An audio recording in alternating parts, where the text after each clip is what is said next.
Somali Medical Lab Training Center. xarunta tababarada caafimaadka ee shaybaarka ee Soomaaliya.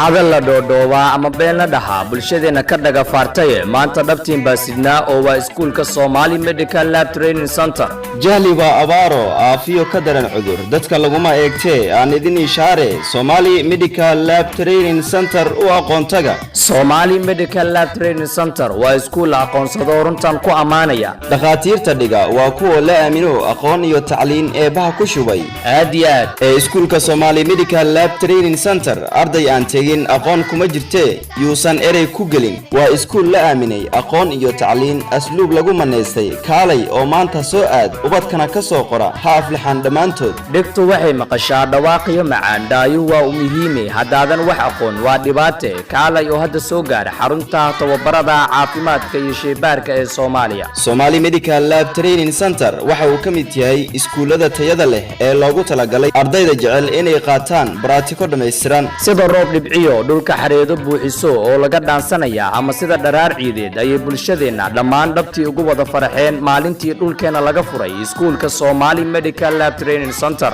iskuulka Somali Medical Lab Training Center waxa uu bixiyaa koorsooyin kala duwan sida diploma courses medical laboratory oo lagu bari doono muddo 7 bilo nursing oo lagu bari doono muddo 6 bilood nutrition ama nafaqeynta oo lagu bari doono muddo 6 bilood midwifery oo aad ku baran doonto muddo 1 sano ah iyo pharmacology oo aad ku baran doonto muddo 6 bilood sidoo kale waxaa jira shahaadooyin koorsaha certificate courses iyagana waxaa ka mid ah first aid oo lagu bari doono muddo 1 bilo anatomy and physiology oo lagu bari doono muddo 2 bilood ECG oo lagu bari doono muddo 1 bilo fetal science oo aad ku baran doonto kaliya 2 maalmood practical analysis oo aad ku baran doonto 2 maalmood practical stool examination practicada saxaro baarista oo aad ku baran doonto 2 maalmood ultrasound waxa lagu barayaa muddo 3 bilood environmental health and health hygiene oo aad ku baran doonto muddo 2 maalmood iyo time management oo aad ku baran doonto 2 maalmood fiiro gaar ah waxaad helaysaa dhammaan koorsooyinkan maalmaha caadiga ah full time iyo maalmaha khamiista iyo jimcaha part time sidoo kale aan kuugu dare iskuulka waxaad ka heli kartaa qalabyo kala duwan oo baraatikada loogu talagalay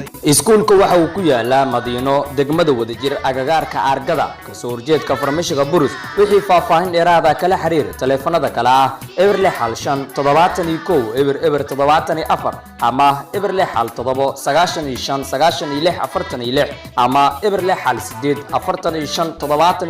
eber 6 haddaba horay u gaar xarunta tababarada caafimaadka iyo shaybaarka ee Soomaaliya.